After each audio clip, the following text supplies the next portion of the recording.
So, Dr. Forsberg, what you are telling me that your only South African colleague who began work at the university in Taiwan at the same time as you was a racist? A homosexual, too. Is his sexuality important? Let me rephrase. Is it important to you? Let me rephrase the rephrase. Why is it important to you? It's not. They told me you were a hard-line neo-Freudian doctor. I just assume it might be important to you. I apologize, doctor. It's not every day that two doctors get to sit down and have such a conversation. Although I'm sitting and you are, well, reclining it, as it were, let me change the subject slightly and ask you, are you taking the meds that I prescribed? No. So we can expect more of the usual quote-unquote honesty about others, not so much about yourself, mind you. But there is no need to go over that a second time. As we say, at least where I come from, Zibberg and Wigiba. You are good with languages, doctor. Perhaps you can translate? To put a lot of effort into something and have nothing to show for it. Or more or less something along those lines. That said, let's not make the mistake of searching for a sausage in a dog stable. Or as they say where you and Neil come from, wars in die Handelstal Solk. Your Afrikaans is coming along nicely. They told me at the hospital I would enjoy working with you. Moreover, and I will make a note of it, yeah. It's the first time you have mentioned him by name. Your apparent interest, if not obsession, with his alleged, albeit quite hidden same-sex feelings for you, although apparently never reciprocated, I can't help but wonder if their issue most certainly involves a search of the psychotherapeutical, new Freudian kind for the proverbial sausage in the dog stable. They told me you were good. Touché, doctor. But if we can stick to the issue of his racism and from there proceed to his diagnosis. You're such a psychiatric anomaly, a therapist's wet dream in some respects, although more along the lines of what is termed a wet nightmare. Who in their right mind seeks psychiatric counsel in hopes for solving the neurosis of others? For the pun and Freud there behind the scenes yet again, but all this talk illusion rather, of sleep orgasm is making me wet. I have that effect on people, or am said to. We are straying off topic a bit.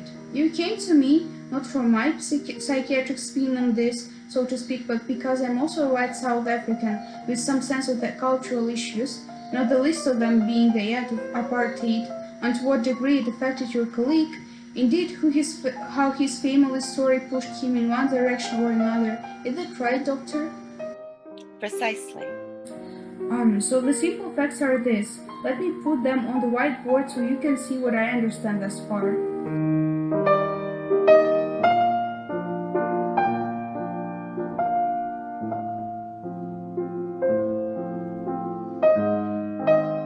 If I may interrupt, on that last point, Neil was being disingenuous.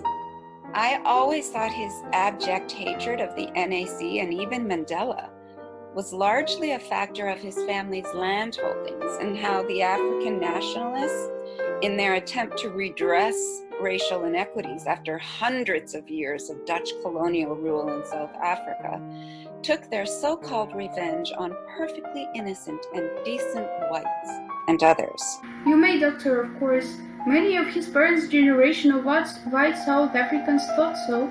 Your friend Neil, if I may call him by that title without being too presumptuous, was somewhat behind the curve. He had a PhD, yes? Indeed.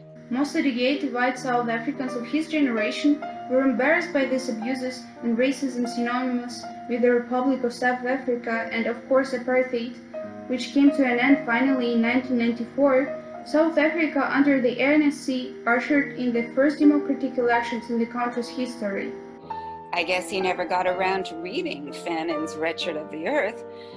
Then again, maybe he saw various problems that followed independence in '94, the political corruption and economic disparities, as consistent with Fanon's argument that the problem of African nationalism generally was Mandela and the African bourgeoisie who lacked, quote unquote, the dynamic, pioneering aspect, the inventive, discovery of new worlds aspect common to every national bourgeoisie.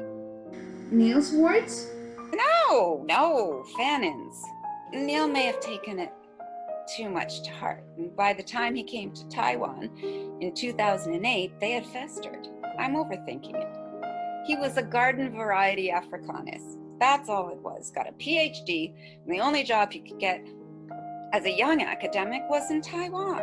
You mentioned that his mother and father were somewhat problematic, that his mother chose to leave South Africa when he was born, convalescing in what was the Rhodesia, and came under British colonial rule in the late 70s and early 80s before becoming the independent Republic of Zimbabwe. That Rhodesia is famous for white minority rule and their own version of apartheid. Well, let me say this. One day, as Neil and I sat outside a Taiwanese convenience store, drinking beer and talking, he noticed that I was wearing a pair of shorts with a Union Jack sewn to the leg that ran up my crotch. Are you saying that he was staring at your? I suppose, but you're missing the point, Doctor. It was the flag, the emblem of the British imperialism that caught his eye and even seemed to make him drool.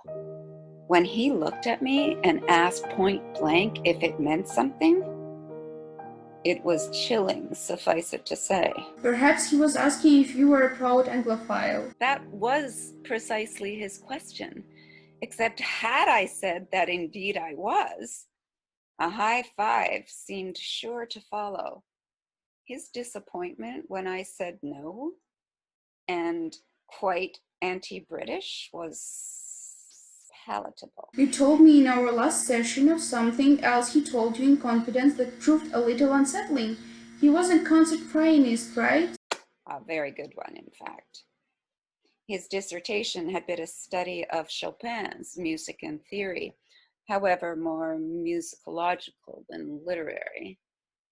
It got him into some trouble with the department, in part because he claimed to have a PhD in English literature when it was in musicology. They would demote him, but he quit before they could go on to dismiss him, and he never returned to academia. You said that after playing something very high up the European classical music report, it may have been with Rachmaninoff, he stopped to say that the ethnomusicologists were crazy to think that beating on drums and plucking cowgut or horsehair strung crudely over a gourd or beat of driftwood cannot be compared with this. His South African family history and apartheid were only partly to blame. It was the first-class musical education and training he received that hardened him. And your Kurdish wife and mulatto children? Now who's the racist? Mulatto? Who uses such a word anymore? Biracial. Please. To answer your question, Neil was nothing but polite about my choice in partners and our children. At the same time, it always felt like the kindness was more in the nature of any plantation owner come to express his sincere appreciation for all the hard work of those slaves under his care. I want to be clear though. The university fired him for the academic dishonesty or he quit. He quit. However, Neil went off the rails a bit, humiliating key members of the department at a colloquium he was asked to give. It was nearly halfway into the first semester, and his impression of students and faculty alike was not a good one. His point was simple enough to follow.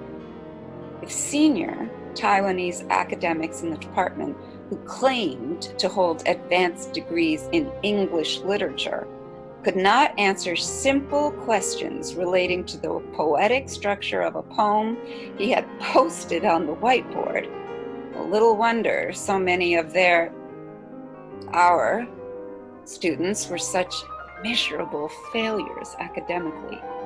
He had a point. I can show you, but you have to see it, read it, if you dare, to understand. This is only the first of 5.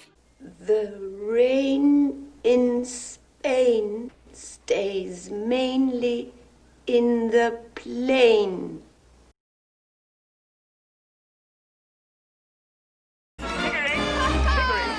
Now I surely will not plague you with such words as plague and egg, but be careful how you speak.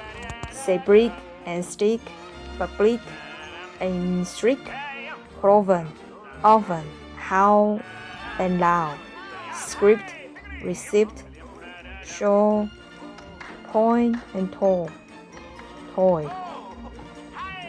Hear me say, devoid of trickery, daughter, laughter, and tessiture. I see. It was brilliant, but stupid. Looking back, the department head was already gunning for him. Probably told Neil that his dissertation, which the Taiwanese Ministry of Education had asked to see, had proven problematic. Apparently, he was being accused of lacking the necessary academic expertise to teach English literature. So Neil hit back. Imagine a room full of native Mandarin speakers whose English is sophomoric at best. You can only begin to plumb the depths of degradation and humiliation on display. I take it that Neil didn't understand or respect local culture and the dangers inherent to losing face in the Orient. Orient? I'll let that one slide. We're running out of time. I've been waiting for the right time, and this seems as good a time as any. Neil is a classic pecan. To be clear, as well as precise, for Neil is a special case. The pecan is a member of the hickory genus, native to South Africa, but a drupe rather than a nut per se. Is it a fruit or a seed? A bit of both. A pecan is a fruit, and thus a single stone or pit, which is surrounded by a husk. The nut contains the seed. Simple. Really? When you put it like that. Doctor, do you concur? Well, I still have my doubts, but for now the diagnosis of Neil as a member of the academic version of the hickory genus makes a modicum of sense. Can I add something? The hypocrisy in the room is breathtaking. I'm sorry, Dr. Forsberg and de Jager, calling Neil a flower rather than a nut. The object here is surely to attack his bisexuality. My God, the heteronormativity. Hang on and talk, as they say. Hold on to a branch. Hold on a second. Point taken. Although, I hasten to add that Neil has described himself as a bulbophile. I think it's an open secret, don't you? No matter. For future reference, I would direct you to his closed group webpage and attendant logo.